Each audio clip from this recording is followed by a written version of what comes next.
Salut tout le monde, c'est Final Fight 4 à l'appareil. Aujourd'hui on se retrouve pour une nouvelle vidéo qui va parler de Dragon Ball Super. Et donc j'ai hésité à la faire parce que bon, c'est quand même un sujet entre guillemets qui a déjà été fait un peu dans tous les sens sur YouTube, hein. Depuis l'annonce de hier sur cette vidéo, j'ai hésité à la faire. Puis il y a un pote qui m'a envoyé l'affiche il y a peu sur Facebook en me reparlant de ça. Et de ce que j'avais prophétisé il y a de cela quelques mois. Et donc j'ai quand même décidé je vais vous faire cette petite vidéo parce que oui, à l'époque, comme je vous avais déjà entre guillemets prophétisé que Broly allait devenir canon de l'œuvre, parce que ça avait été entre guillemets confirmé par Toriyama en interview. Après ce que j'avais analysé de l'interview, j'avais réussi à décoder que Broly pourrait devenir canon à l'avenir. Et ça a été, d'ailleurs c'est le cas en fait, hein, puisque le nouveau film Dragon Ball Super va s'appeler Broly et que Akira Toriyama a fait plusieurs explications sur le Broly qu'il y aura dans ce film. Donc ce n'est pas vraiment la théorie que j'avais fait à l'époque, où j'avais expliqué que ça serait le Broly du film, qui serait donc venu d'un univers parallèle, parce que Toriyama avait expliqué que en fait tout ce qu'il y a eu dans Dragon Ball, que ce soit les films et tout ça, tous les hors-séries, les trucs non canoniques et tout ça, pourrait s'implémenter dans Dragon Ball, dans l'œuvre principale, devenir canon, grâce au fait des univers parallèles et des timelines, qui en fait plein de timelines, et que en fait par exemple le manga papier Dragon Ball Super et l'animé Dragon Ball Super, c'était deux timelines différents, et que les deux Goku pourraient se rencontrer, etc., dans un avenir éventuellement plus ou moins proche, si ça venait à arriver. Pas sûr que ça arrivera bien sûr, mais c'est possible. Ça en tout cas Toriyama l'avait dit dans son interview. Et donc moi j'avais prophétisé qu'il y aurait peut-être un univers où tous les films étaient canons, enfin tous les films plutôt auraient eu lieu, voilà, un univers parallèle entre guillemets, où tout se serait imbriqué comme ça, et où Broly aurait donc éventuellement existé dans cet univers-là et aurait switché dans la timeline de Dragon Ball Super, manga papier, voire anime, pour être l'ennemi principal d'un arc. Ici, c'est le cas, donc Broly devient canon, mais il y a une autre explication d'Akira Toriyama, c'est qu'en fait, il va créer entre guillemets un nouveau Broly, c'est-à-dire qu'il aime bien le personnage de Broly, ça sera donc le Super Saiyan légendaire, mais qui va le modifier à sa sauce. Il n'aura pas les mêmes origines, il n'y aura pas le même délire de péter un câble quand il verra Sangoku en Kakaroto, il y aura entre guillemets une évolution à ce Broly, ça sera Broly, mais créé par Toriyama à sa propre sauce. Donc il va entre guillemets prendre le mythe qui a été créé pour le film, le personnage que tout le monde apprécie, et il va le retravailler à sa façon. Donc ça va forcément être normalement du très bon, parce que Toriyama est quand même connu pour faire des bons personnages. Enfin, même si des fois il en fait des mauvais, mais en général il fait quand même des bons personnages, hein. Je vous rappelle que c'est quand même lui qui a créé Freezer, Cell, Boo. Enfin, Bush, il a eu de l'aide, je crois, d'assistant au niveau même de la création du personnage et du scénario. Alors que Cell et Boo, c'est lui à 100%. Même si pour Cell, pour ceux qui ne le savent pas, à la base, il ne devait pas exister. Normalement, le méchant final c'était Freezer. Puis ce sont les éditeurs qui l'ont poussé au cul pour créer les cyborgs, qui l'ont encore poussé au cul pour créer un nouveau personnage, donc Cell. Et en fait, Cell a été créé en fait parce qu'il a été forcé entre guillemets de se surpasser pour les éditeurs. Donc voilà. Sinon, Cell n'aurait jamais eu lieu et on va dire le manga serait fini au tome 28. C'était ce qui était prévu en tout cas dans les lignes par Toriyama, dans les grandes lignes. Et après, bon, il a poussé pour faire du pognon parce que les éditeurs le poussaient pour faire ça, quoi. Mais bon, pour en revenir à Broly, c'est donc un personnage déjà qu'il avait lui-même dit qu'il appréciait ce personnage.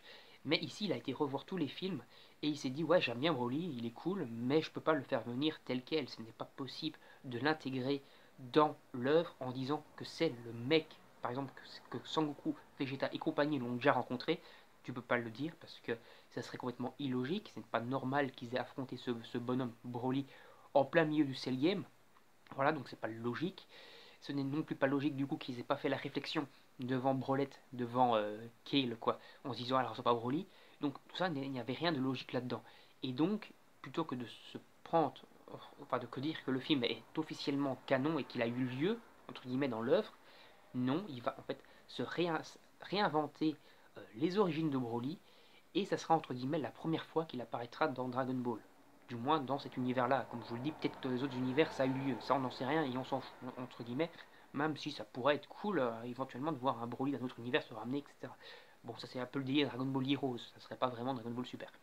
Mais bon, ici donc ça sera un nouveau Broly, un nouveau Saiyan, un nouveau Super Saiyan légendaire, le premier Super Saiyan légendaire qu'on va avoir, mais ça va encore poser énormément de problèmes, puisque je vous rappelle que le film était vendu en disant que ça allait être un nouvel ennemi, inédit, original, qu'on n'avait jamais vu, donc tout le monde avait s'était dit éventuellement Yamoshi voire un autre, et ça allait tourner autour de Freezer, et également qui allait qui allait avoir Yamoshi. Voilà. Yamoshi c'était sûr qu'il serait là, donc le Super Saiyan d'origine, le nouveau ennemi, et tourner autour de Freezer. Ici on a la confirmation que ça va tourner autour de Freezer parce qu'on a eu pas mal de petits leaks sur ses soldats et sur lui-même, donc c'est sûr qu'il sera dans le film.